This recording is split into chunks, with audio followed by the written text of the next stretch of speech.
TheOneJP, Free Game Fridays, hollering at you. This episode, man, I'm gonna talk about how I got into hip hop, man. And it's a cool little story, man. Back in the days, I had this homeboy, right? In junior high, we always used to battle other rappers around the school and in football practice. We was kind of like a team, but we wasn't a team. He was his own little MC and I was my own little MC. But he had a connection to get mixtapes from Detroit, right? Shout out to WBLS. So he was getting mixtapes, man, and I was hearing so many rappers, you know, that were planting the seeds of hip hop, right? On these radio shows that had these mix shows, right?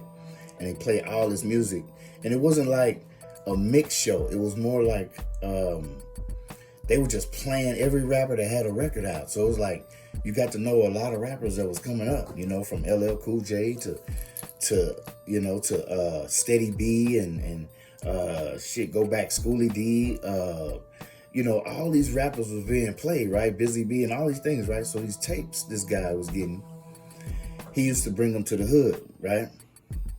Because, you know, we was all rapping, right? And so I got really hooked on that. But what really turned me out was when they started to sell cassette tapes in Camelot Music, all right? And this is in Jackson, Mississippi. And Camelot Music was real popular music store, right? Where you got all your fresh shit and all the new stuff and all the posters and the movie tickets, concert tickets. You got them from Camelot, right? And it was in the Metro Center, but that mall is now closed all the way down. It's a sad thing. But Camelot, shout out to Camelot Records, man. Y'all did so much for me. Because what I used to do was, I had this little crew of thieves, right? And we would go, you know, we were good at getting in stuff and getting stuff. You understand what I'm talking about? So we would go in there and literally steal cassette tapes of rappers, right? And we had it in a way that, you know, those industrial scissors that automotive techs use that clip the zip ties, the real strong scissors, right? They're not regular scissors. These are like snips, right? Pocket snips. Let me say it like that. They were pocket size, but they were snips, shaped like some scissors, real sharp, right? And they had a little blunt face on them, real handy in your pocket to cut stuff. And so me and my boys, we used to go in and steal cassette tapes.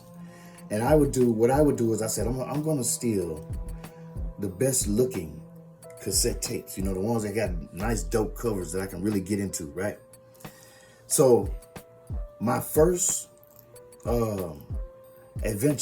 mission that we was on, I said, we're gonna go in and get, you know, some cassette tapes.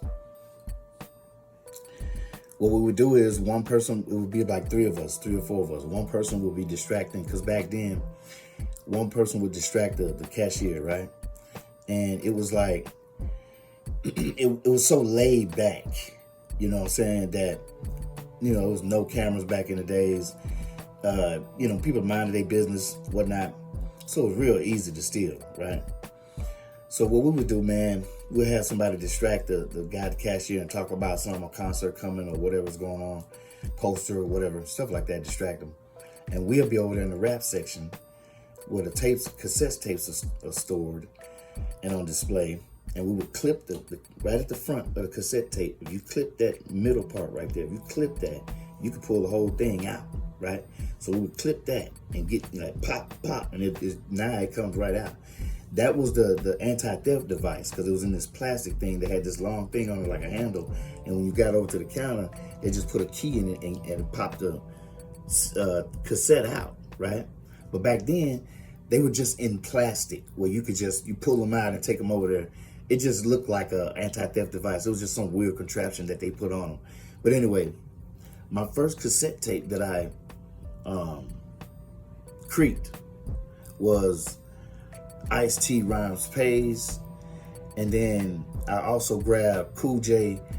I think it was On Bad single. It was either a single or maybe the Bad album, but I know I grabbed that Ice-T Rhyme Pays, and that's what took me to a whole nother level of loving hip hop, man.